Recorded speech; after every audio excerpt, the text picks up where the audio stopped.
Hey, listen, first and foremost, let me just thank everybody for attending. And if you want, you can move to the front. It's not church.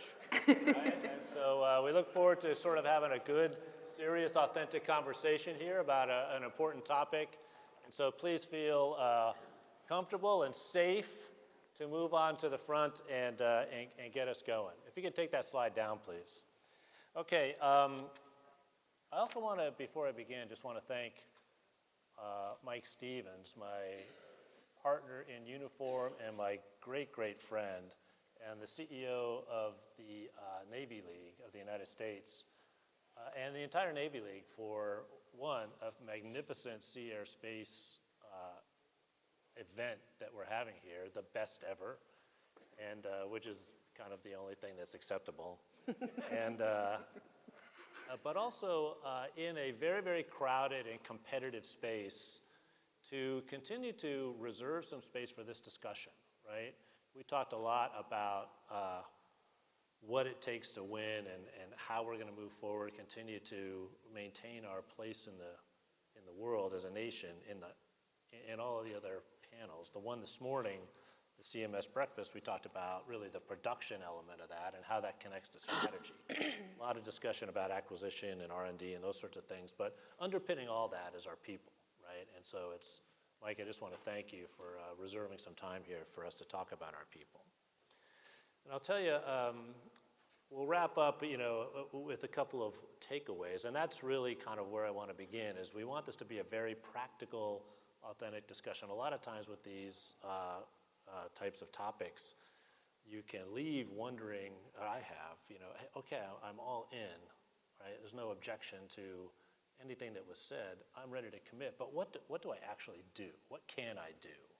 And so we hope to give you some real practical things when you walk out that you can actually make a list of things that you can do.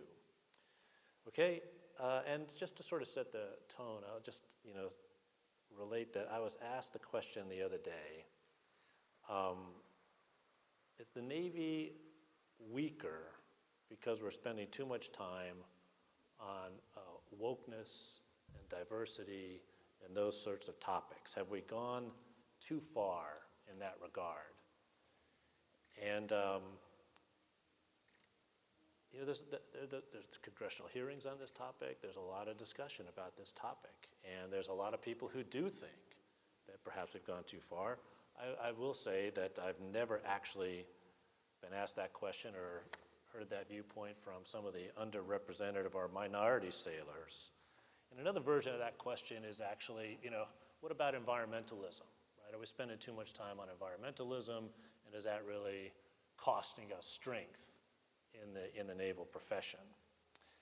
And when I hear that question, I just have to kind of, before we even talk about answering the specific question, to address the mindset behind that question.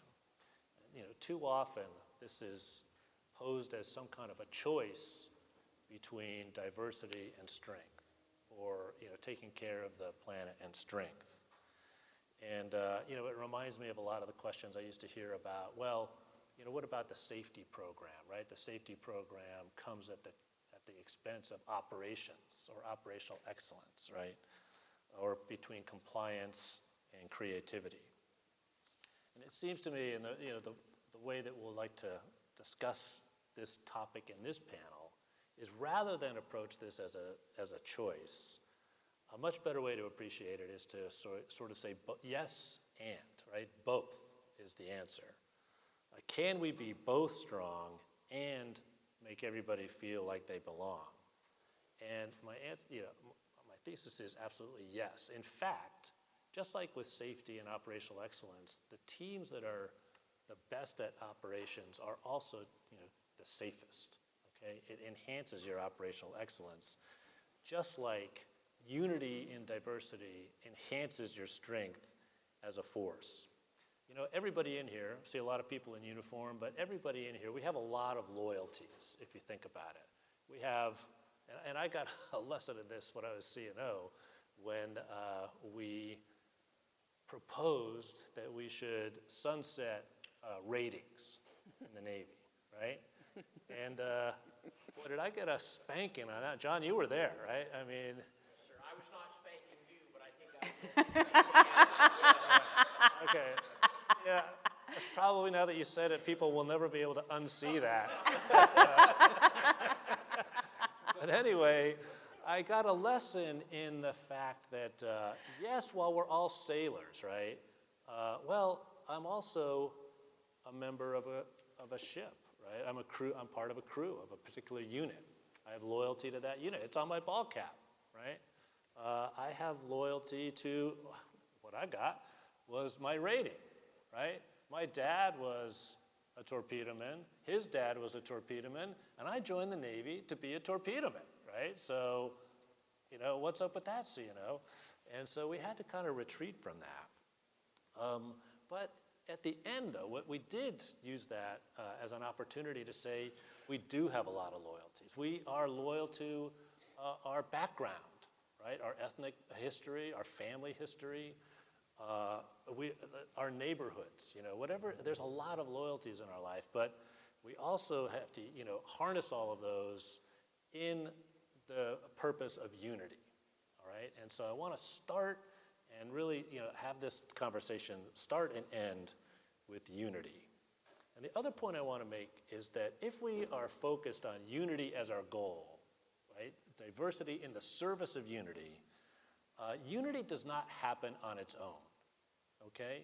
Unity through diversity takes a positive and deliberate effort to affirm others in that purpose, to encourage in every way the contributions that they can make.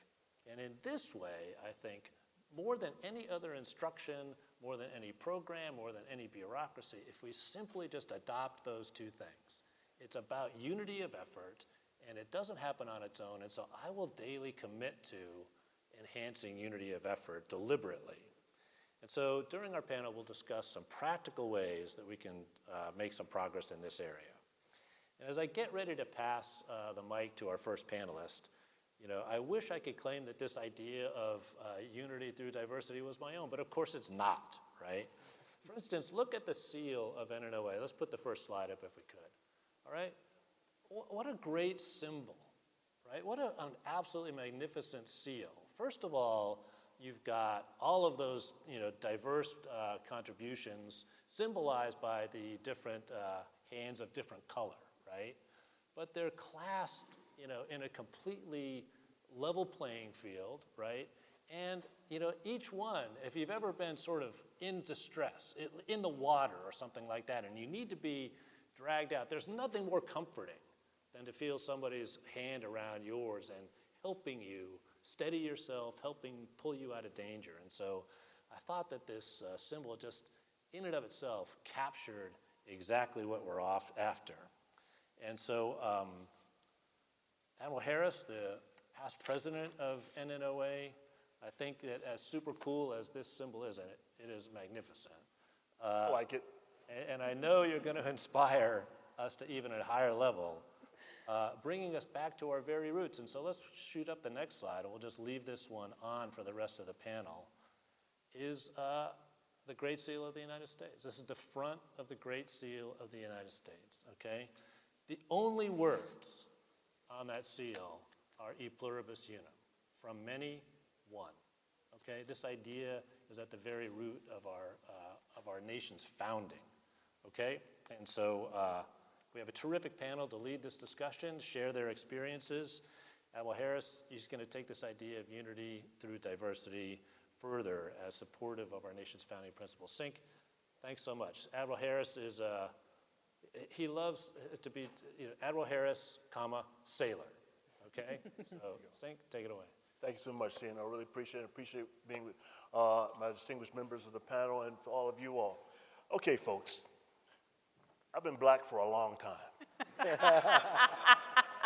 I grew up in the part of Washington, D.C. where the tour bus never has traveled. The only child of single working mom who served in the Women's Army Corps. Don't call us WACs. So my family history has seen an evolution in this whole discussion, whether it had, and I can go back in history, back to the abolitionist movement, through the Niagara movement, through equal opportunity, civil rights, and now we talk about DEI&A. Let's get back to first principles. Let's get back to first principles. What does our Constitution that we've all swore to support and defend against all enemies, both foreign and domestic, say? It says a more perfect union.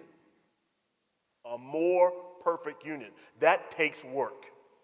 We know because we had a civil war that had more people killed in it than any of the other wars combined over trying to protect, support, and defend that more perfect union. So constitutionally, this whole discussion about DEI&A is part of what you signed up for when you raise your hand, you take that oath. Number 2, this Great Seal, E pluribus unum. Well, the unum has changed a lot, hasn't it? But it's always been a diverse group, whether it be Irish Americans, Italian Americans, African American, all the different people that have come around to make this country what it is today have come from someplace else, except for the Native Americans. And actually, according to some anthropologists, they came over from India over the Arctic. That's another story. I'm not an anthropologist. That's what they tell me. So everybody's come here from someplace else to try to fill in that out of many one. Is our history complete? Is our history perfect? Have we all had challenges? Look through your history before you start saying that we are more divided now than ever before. You're making a big mistake, because we've been plenty divided over a number of times in different situations, back to Civil War, but out of many one. 2 quick things. They asked me to share a quick story. I was at the National Museum for African American History and Culture a couple of years ago for Black History Month. I get real popular every February. And one of the questions I was asked was, hey, Admiral, what's been the most important transformation during your 34 years in the Navy? Well, it didn't take long for me to tell them. It's not the platforms, and I went from new threat upgrade to Aegis to SDSDS. It's not the platforms. It's not the systems or the sensors. It's not even the threat, because we were fighting the Russians back then. We're fighting them again now. The most important transformation that has made the United States Navy, and I would say all of the Defense Department and our country stronger, has been one thing. It's been the elevation of the role of women in our service. The elevation, not the inclusion, the elevation of the role of women in our service. And I don't say that to make you ladies feel good. I say it because it's true. Look, my first 4 ships were all boy. Raise your hand if you had some dumb guys on those all-boy ships. Yeah, come on, you know it. All right. We got a whole hell of a lot smarter when we decided to let women and elevate their roles on our platforms. I had talking to a Master Chief Submarine Petty Officer, a couple of them, and I asked him, hey, how's that Women in Subs program going? Every one of them, independently, have said the same thing. They've raised the bar. They've raised the bar. So there's proof and example that this whole DEIA, this employer, it's not about doing nice things for women or black people or Hispanic, it's about war fighting readiness, because we have a complex world, complex problems, and we need the best people possible attacking it. Last thing, and my shipmate here to my right is going to talk more about it. A lot of times people ask me, so, what's important in your career? What's some of the takeaways, as you mentioned? And I tell them, there are 4 things, or 4 entities, 4 personas that are very important. It's important to have role models, North Star. For me, it's been Admiral Samuel Gravely. You can look him up. Admiral Samuel Gravely. It's been about having mentors, which we all know is a 360 degree. You get mentored by the chief, by the master chief, by your fellow division officers, department heads, 360 degree. It's about coaches. The coaches do what? They get the players ready to take the field. Coaches make you do stuff that you may not be comfortable doing to get you ready to take the field. And then subset of those mentors and coaches become advocates. And if you are in any of these categories, and you all are or will become, you got to make sure that the people that you are mentoring, coaching, and advocating for don't all just look like you. So I'm going to stop there. Thank you very much for letting me be the leadoff hitter. Absolutely, Singh. Thanks. We'll get a spontaneous standing ovation. As always, the takeaways are so powerful there, Singh. One, hey, we really do have to be focused on what we're about, right? This unity of effort, all the way back to our founding principles, right? The other thing is the power of advocacy, right? So, and this mentoring thing, this is another area where you've got to be deliberate. How many in this room would fancy themselves a mentor of one form or another, right? Yeah, I mean, we're all kind of at that level in our lives, right, that position. If you look around your stable of mentees or your proteges, and they're all, kind of looking like you, be more deliberate about diversifying that stable, right? You will be a better mentor because you'll learn a ton. And the people that you are mentoring will benefit from the perspective. And then, the role of the advocate, mentoring, at least to me, is kind of a personal commitment of one person to another. Advocacy is actually where you're ready to pick up the phone and call someone and say, hey, look, I heard this job opening is you got a job opening. I have the perfect person for that job, right? A very practical thing where you're advocating for one of your mentees or proteges. And the combination of having kind of a diverse, stable, and that advocacy will, in and of itself, generate the type of unity that we want. Okay, now, when you talk about mentoring and advocacy, it's Lieutenant Howard, our next panelist, single-handedly raised the IQ level of the panel by 17 points, okay? I mean, a brilliant officer, Naval Academy class of 15, but went right through the Marshall Scholar Program, went over to Oxford and King's College in London. She likes to say that she has gone in her service as one of the leading cadre of women in submarines, and thanks for highlighting that program, and we can talk about that more if you like. But she's, in her short time in the submarine force, she has gone from the oldest to the newest. That is to say, she served as a junior officer on the USS Ohio and is now the navigator on the PCU New Jersey, which is about to enter the fleet. And I've got to stop and say also, special moment for the Howard family because Andrea's dad is in the audience. Do you want to stand up and just be recognized, Dad? Yeah.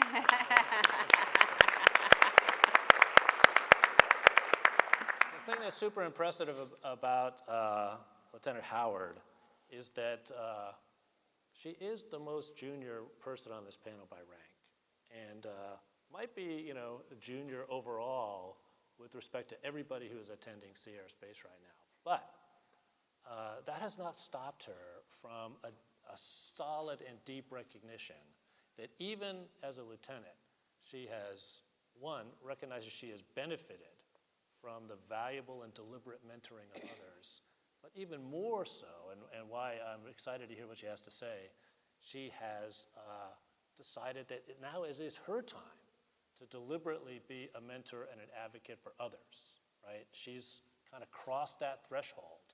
And so, Andrea, thanks for joining us, and really look forward to what you've got to share. Thank you so much for having me here today, Admiral Richardson. Thank you to my fellow panelists, and thank you to the mentors that I see out in the crowd for myself. It is so special to have you here. If you're amongst the folks in the crowd that are wondering, like the Admiral said, why I'm on this panel, I'm here to provide the context on what it takes to translate this ideal of a perfect union that our leaders are underscoring, and to take that and make that real on the deck plate. Historically, as a nation, we've used the model of a melting pot to describe this process. But that's not totally accurate for what we're trying to achieve, because a melting pot connotes that there's some erasure of identity to become part of the whole. Instead, I offer the model of a patchwork quilt, which allows members to maintain those complex components of their identity as they become part of the whole. But we'll take a page from Simon Sinek and start with why. Why do we have to have this patchwork quilt at the tactical deck plate level? I'm a political science major in the nuclear community, which means that I love the opportunity to pick a good metaphor. So Edwin Abbott wrote a book called Flatland over a century ago. And in Flatland, there's a two-dimensional world, and all of the characters are shapes, navigating this two-dimensional realm. The number of sides that they have connotes the amount of power or influence they have. So just like in the military, more stripes, more power, more sides, more influence in Flatland. I'm going to give you a spoiler alert here, so hold on and don't be angry. The crux of the story comes when the sphere intersects Flatland as this really confounding circle of variable diameter and pulls the protagonist, this lowly triangle, out of Flatland and shows him all these new dimensions and shatters his reality and his paradigm of what can exist in his world. That is multidimensional leadership. Abbott asks this really profound and relevant question that's most important on the deck plate. How can you talk about the depth of your team when your only frame of reference is the height and the width? In 2011, the submarine force introduced a new dimension with 3 legal changes. First, it introduced women into the fold. Second, Don't Ask, Don't Tell was repealed. And third, sailors were no longer permitted to smoke on board. Now, if you've stood watch with sailors for 6 or 8 hours of period, of time, you'll understand that the largest cultural pushback was definitely about taking away that nicotine crutch. But that said, even with that legal shift in framework, there was still the work to be done to have that cultural change follow, to expand and find the full depth of our submarine team. I've been a part of this evolution now for the last decade, and as a starting point, I want to talk about my own kind of naive perspective. 9 years ago, on a day that was more stressful for one of the members on the panel than the other, when Admiral Richardson interviewed me for my accessions interview into the nuclear community just up the road. And he pointedly asked this political science major why I wanted to join a highly technical nuclear submarine community. I gave him an answer that still resonates today. It's all about the people. And I talk conventionally about how submariners are really intelligent, and they have this grit, they have a very strong sense of community. I wanted to be a part of that. But unconsciously, because I don't think we were having the frameworks of discussion that we have today, I didn't fully consciously recognize the opportunity that would be there to forge together and sew together this patchwork quilt. So I'll finally talk to you about how we're doing that, how we're building that patchwork quilt through 3 themes. The first really is that cultural forging, and it can happen from the highest levels of the chain of command down to the deck plate, but we all know that it's most effective when the sailors are leading that charge. So in March of 2020, USS Ohio Blue, and my engineer is out there, Emma McCarthy, we became the first submarine to unfortunately contract COVID-19, which meant that we got a 2-month stay on Pearl Harbor, Joint Base Pearl Harbor, without the opportunity to leave. Now the women who had just a year and a half earlier had sort of an uncomfortable reception when they first arrived on board, and then had to navigate different biases and challenges to get to that submarine warfare qualification, became that pillar of cultural motivation for our crew. Just outside the gates of the shipyard on a nearly nightly basis, they would hold tailgate parties, socially distant, but outdoors, with some beverages, and ultimately a sense of community for the other sailors who really needed to feel those familial bonds when we didn't know exactly when we were going to be going home. The second piece I'll talk about is representation, and this is really the bread and butter of where I am as a senior lieutenant, hoping to put on an extra stripe here in the next year or so. But this is where I am making that transition, like Admiral Richardson said, from accepting more of mentorship and instead starting to give more of it. And some of that is simply by just being there. In March of 2022, my wife and I attended the submarine birthday ball in Groton, Connecticut, and while we were out on the dance floor, not thinking about the larger impact of my presence in the submarine community, this 19-year-old sailor came up to us and said, "Hey, ma'am, it is so cool to see you here. I never envisioned that there would be women like you at a formal Navy event, and I now see that there's a future for me in this community." Pretty awesome. All right, and then third, allyship. And this is really where the senior leaders come in. So this past fall, I had the opportunity to participate as a rider on USS Indiana for the submarine command course. And that's where all the prospective executive officers and commanding officers come through to get some leadership push-ups before they then report to their units. And a commander felt comfortable enough to approach me and to discuss his discomfort that he couldn't really help in having with us being on board. It was a very candid conversation about him saying, I'm not trying to feel this way, but quite frankly, probably all of us do in some regard. A week later, after this cohort had seen my motivation, my capability, they invited me to be the approach officer for one of our final events where we were doing a simulated attack on a surface action group. So there I am, the lowly lieutenant, going all head flank, doing large rudders as we're shooting water slugs to simulate torpedoes against these US destroyers. And it was such a special moment because there I was at this highest position of authority for this evolution with a group of gentlemen that probably a decade ago couldn't have imagined what that reality would look like. And I just want to emphasize the importance of triads in setting the culture on a boat like USS Indiana, where Commander Scott Bresnahan is pretty much Plato's ideal of being that good captain. It's such a relief when you have folks from the majority who are able to provide that safe environment and make space for cultural forging, for representation, for allyship on their boats, because it relieves those of us in that minority from that burden that we often carry. So Commander Bresnahan makes a point every day to talk to minority members of a crew, which has twofold effect. The first is that it shows that that is the norm that other sailors should be doing on a day-to-day basis, reaching out to people who are different from them. But second, if things do go south, the sailors know that those members of the minority have that direct line of communication to the commanding officer, to the highest person in the chain of command. I'll close by just talking about what should notionally be the highlight of my career, and that's that I've had the opportunity to not integrate one, but 2 of our 7 fully integrated submarines with junior enlisted women. I get to claim at a junior level that I am the only officer in the history of the Navy who's done that. Behind that, though, there is this context that is more treasured and more powerful, and that's been expressed by my male counterparts at these commands, really in the spirit of the 5th law of the Navy. Just as on the strength of one link in the cable dependeth the might of the chain, these guys have given me the feedback that we are a stronger, a more capable, and overall higher performing crew because we've done the work to sew together that stronger and more colorful quilt. Thank you. So amazing. I told you, right? Wicked smart. The one takeaway for, I think, everybody in this room is if you are running a team and you have the chance to have Andrea on your team, take it, okay? No, I thought that was brilliant, and not only the power that you've assumed, the responsibility that you've assumed to cross that threshold into actively mentoring, but also just to do so in a visible manner, right? To the fact that you're just, hey, I'm here, I'm present, and I'm demonstrating this through my actions, which, as we all know, speaks so much louder than anything that we can say. And then the feedback that you got, I mean, it was moving for all of us as you got emotional about that moment where that recognition was so positive. I will say that, that is just, it is so incredibly powerful.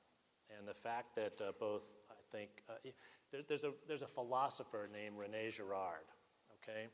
René Girard talks about this idea of mimesis, which is the idea that, hey, every idea or desire or motivation that we think we have on our own, that we thought up on our own, can actually be shown to be a mimic of somebody that we respect, okay? And so the message, the takeaway is there, if we espouse this idea of unity, and we want to take on this role of mentorship and advocacy, do so in a way that other people can see and give them the courage to imitate, right? It's the hardest stone to throw is the first stone. Once that first one is thrown, everybody else, feels a little bit easier doing it. The hardest compliment to give may be the first compliment. But once people see you doing that, they'll follow your example. Very, very powerful. Andrea, thank you so much for sharing that. Okay, and in terms of examples, and Sink touched on it, our next panelist is going to talk about how powerful role models and examples have been in his life. And so Lieutenant Commander Rolando Machado hails from Florida. He is the son of Cuban exiles, so it goes right to the point that Admiral Harris made about who we are and the patchwork quilt that makes up our nation. He's a Naval Academy class of 2009 surface warfare officer, primarily in the crew des world. He's the vice president of ANSO, the Association of Naval Services Officers. And so, Rolando, we really look forward to your comments about how role models have played a good part in your life. Thank you, Admiral. Thanks, everybody, for being here. It's great that there's so much interest in this topic. I think one very important aspect that it took me a while to understand, right? I like to call it the corollary to the four roles, is that an individual can serve in any one of the four roles that we talked about at different times. So, and it doesn't matter what the rank is. So you may have a junior sailor who could serve as a role model for you. You could have a chief petty officer who could give you coaching on how to deal with a specific problem on your ship. You could have a master chief who could mentor you toward a career challenge. And you can have a family member who can serve as an advocate for you when you're trying to figure something out within your own family, right? And so when you meet somebody, I think the really important thing is you have to try and figure out, okay, what is the role that this person can play in my life, and what is the role that I can play in that person's life? And if you go at it from that transactional mindset, you're not doing it from a place of what can I get. You're doing it from a place of what I give also brings something back to me, right? So I think it's really important to touch that. The other thing that I think is really important is something that we talk about a lot, but sometimes we don't really remember it. So we'll talk about naval heroes, right? So Dory Miller is a great example. Dory Miller, a lot of you know who Dory Miller was, Navy Cross winner. We had a ship named after him, or is going to be named after him. But what's incredible... A pretty big ship, if I remember right. It's a CVN. Yeah, like a nuclear-powered aircraft carrier. Yeah. It's kind of a big deal. Yeah. But what I think is really interesting, as I was reading about his story, and Andrea just hit on it, allyship. So the person who pinned the Navy Cross on Dory Miller was Admiral Nimitz. That's right. Can you imagine what the thought process was going on in and around Admiral Nimitz's staff when he was going to make such a huge impact in recognizing somebody that wasn't even allowed to touch an anti-aircraft gun and wasn't supposed to be taking care of people like a medic would?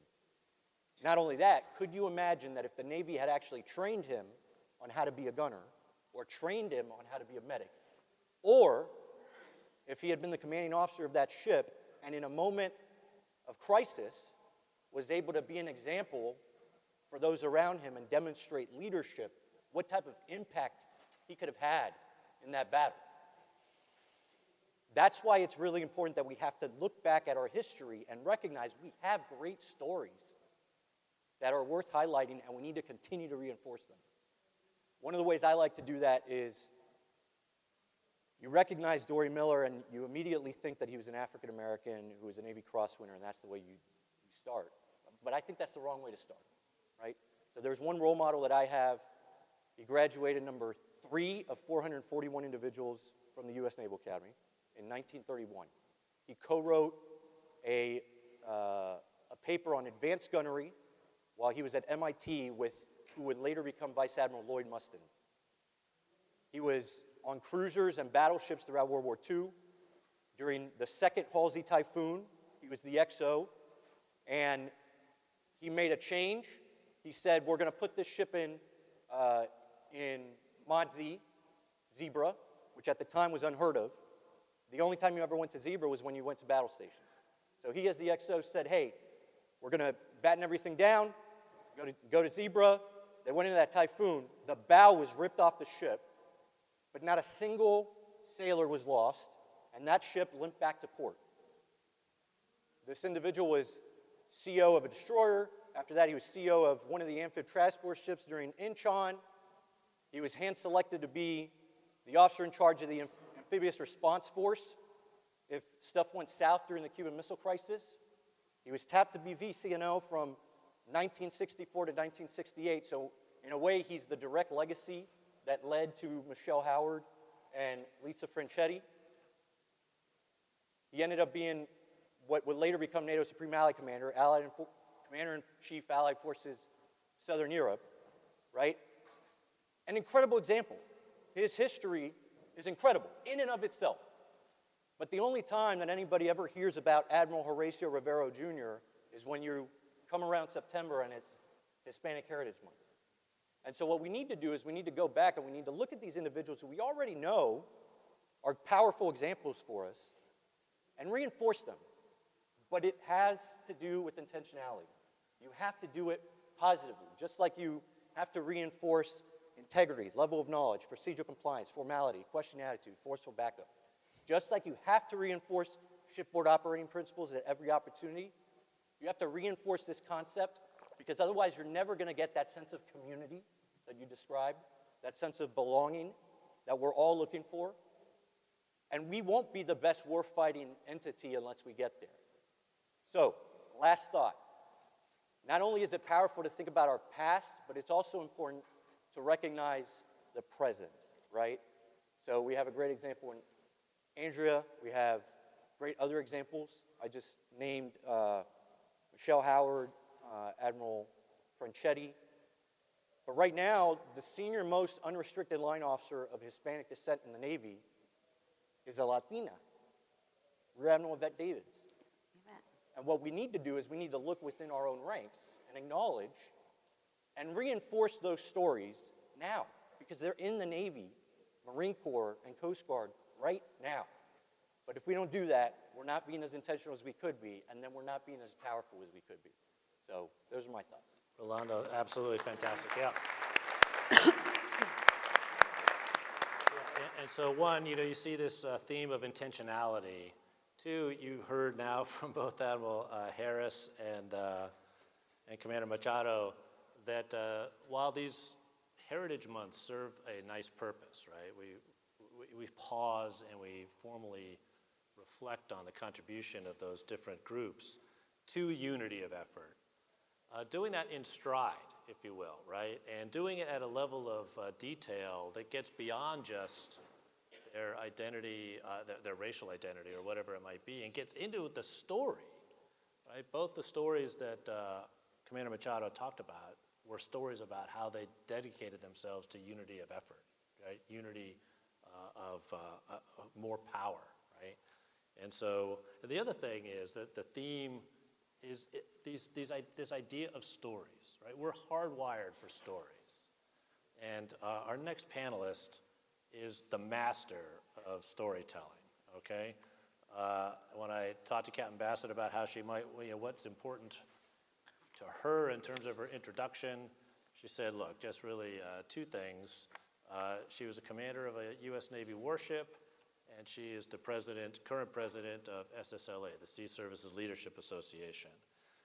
She also, of her own volition, has leaned in herself and runs a webinar called Lean On Navy. I'm sure she'll share all of the ways that you can dial into that. Everybody is invited. But Emily, thanks so much for joining us. I know you've got some powerful personal examples and some real practical takeaways. Sienna Richardson, thank you. Thank you, sir. Thank you, everyone, for being here, my fellow panelists. I'm looking at less than a minute with the amount of time, and I am happy to actually cede the floor over to the audience for questions and to my fellow panelists, the stories you told. I will just share one quick one, maybe one. Got more than a minute. Right? Okay. That's like, yeah, so. That time, okay, yes, sir. So I'll share one personal story and then one organizational story. So for a personal story, I was in the class at Boston University Navy ROTC when they first welcomed women to the nuclear propulsion program. So that meant throughout my career, I was always in the first class of women. Wherever we went, we were the first on that ship. And as anyone might remember, those moments of your first fitness to report debrief, right, when you show up to get your commanding officer to tell you your mistakes and what you need to work on, and I had my list. I had a list of things I knew I needed to work on, and my most pivotal fitness report debrief of my career was when I went in with, ready to say all the things I knew I was not doing well, because, like I said, we were all first. We were all trying to figure this out, and there were a lot of ways I felt different and not part of the team. And I thought it was all things I had done wrong. And so I had my list, and the debrief went like this. He said, Emily, don't worry about your weaknesses. As a matter of fact, I don't want to talk about them. He's like, if you take your strengths and you make them amazing and just work on making those better, you can be amazing. And I get choked up to tell you that story because it sounds so simple and little, but it changed the course of my career. Absolutely. I, at that point, thought, oh my gosh, okay, we're not even going to talk about things that make me different and special and wrong and why I don't get along here. No, we didn't talk about him. And instead, we just talked about the things that charged me up, that made me feel strong and part of the team. And from there, my career took a turn. And I ended up following on to have command and to be a reactor officer. And I really attribute that to that one debrief who said, let's focus on our strengths. Another personal story I'll tell is when I found myself as the reactor officer on the Navy's newest aircraft carrier, the Gerald R. Ford. Highly technical challenges. Everything seemed new to all of us, so we all probably felt like we were different because we couldn't rest on our laurels of our past, and instead we all had to kind of show up as a team. And I developed a habit there where whenever problems came in, I just grabbed a dry erase marker and a whiteboard, and we would talk about the problems. It started as a crutch for technical problems because they were challenging, but it ended up being the way we kind of talked about all our challenges, that we just took this shoulder-to-shoulder approach at the whiteboard, even for personnel issues. And it caused us not to face off at each other when we had problems, but instead to face the problem and develop a team approach. So I'll offer those two sort of anecdotes for you about ways that I think that we took our diversity and our differences and made the team amazing. And the one organizational takeaway I'll give you for things you might do at a bigger level, not necessarily at the individual level, is really to join an organization, right? So I come as the president of Sea Service Leadership Association. In our free time, I've got my public affairs officer here. I saw General Reynolds around, the chair emeritus, she's here as well. That is a lot of work. And I've got, ANSO and NOA, all these organizations, join one. I mean, we're all members of each other's teams to learn about the other organization, become a sponsor. Come to the Joint Women's Leadership Symposium. That symposium changes the course of women and men's careers. I will tell you not just anecdotally, but statistically as we look at our feedback. Simply being in a room full of people who are trying to get after the challenges when we integrate women on submarines or integrate women in aviation, there's some challenges that come up with some differences that we really do need to address and talk about and have authentic conversations. So sponsoring an organization, showing up to Joint Women's Leadership Symposium, being part of that conversation, that would be the way I'd offer a takeaway. Ambassador, thank you so much. And I know you've got, And I know you have dozens of those stories and are happy to stick around and share after the panel. I think we have just a few minutes for some questions. And so if anybody has a question, come on right up. And the mic's here, or you can just shout it out and I'll be happy to repeat it. We're going to go over here first, though.